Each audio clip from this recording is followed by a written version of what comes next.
Hello mga langga, topic for today is about trinomials, which are the squares of a binomial, a perfect trinomials. So, kapag binomial mga langga, ito yung formula na susundin natin para hindi na mahirapan. So dapat ay makikabisado dapat yung formula. So dito, the quantity of x plus y squared with exponent of 2 is equal to x squared plus 2xy plus y squared. Ating gawin lang ay identify na muna natin kung ano yung x natin at saka yung anong y natin. So ang x natin is ito yon, 2x. Ang y naman natin ito yon, 3. So ngayon pwede nating i-substitute na ang mga values na nandito sa formula. So our x squared, our x is 2x, tapos with the exponent of 2 galing sa formula, plus yung 2 natin sa formula na constant number, times yung x natin na 2x, times y natin na 3, plus yung y squared, yung y natin na 3, tapos with the exponent of 2. Next natin gawin ay simplify na natin ang bawat term. So ito, the quantity of 2x squared, 2 times 2 yan, kasi 2 squared is 2 times 2. 2 times 2 is 4. Then dito, meron tayong exponent na 1 sa x. Meron tayong law of exponent. Dito, a with exponent of m. Tapos, may labas din na exponent na n. So, dito, ang exponent natin dito, yung m natin dito is 1. Yung n natin is 2. So, i-multiply lang natin yan. 2 times 1. So, x squared pa rin yan. So, sunod, i-times na natin yung bawat isa dito sa middle term natin. Plus, unahin naman natin yung mga numerical natin. So, 2 times 2, 4. 4 times 3, 12. So, 12x. Tapos, yung last term natin na 3 squared, yan ay equivalent to 3 times 3 yan, which is 9. So, this is our final answer. So, another example, we have the quantity of x minus y with exponent of 2. It would be x squared minus 2xy plus y squared. So, kapag ang given natin ay subtraction, so ito yung sign na masusunod.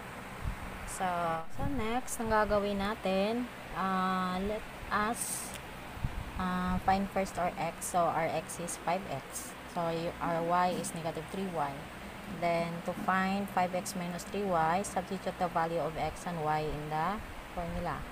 So, here, x squared is equal to x, or x is 5x, with the exponent of 2 minus 2, which is our constant number in our formula. Tapos, yung x natin is 5x. Yung y natin is negative 3y. Then, our y is negative 3y. Again, 3y with the exponent of 2. Ayan, with the exponent of 2. So, di nakikita with the exponent of 2. Ayan. So, next is we have to simplify each term of the equation. So, here, 5 can be multiplied by 5. Kasi 5 squared yan. 5 times 5 is 25. Tapos, yung x natin dyan, mayroon niyang exponent na 1. So, yung exponent na 1 sa x, i-times natin sa exponent sa labas, 2. So, that is x squared.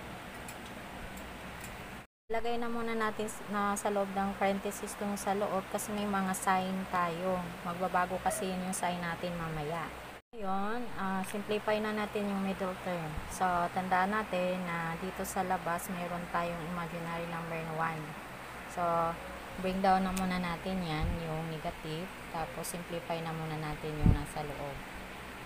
So, ito muna, 2 times 5x is 10x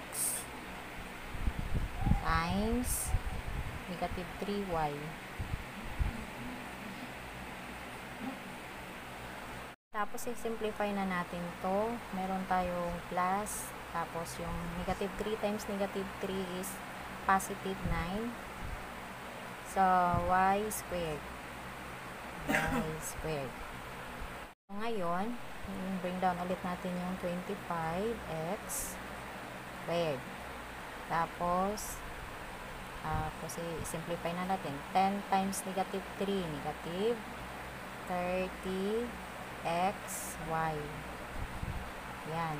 10x times negative 3y is negative 30xy plus 9y squared. Tapos, ibaba muna ulit natin yung 25 kasi na-simplify na naman natin to. Negative times negative is positive, or negative 1 times negative 30xy is positive 30xy plus 9y squared. So, this is our final answer.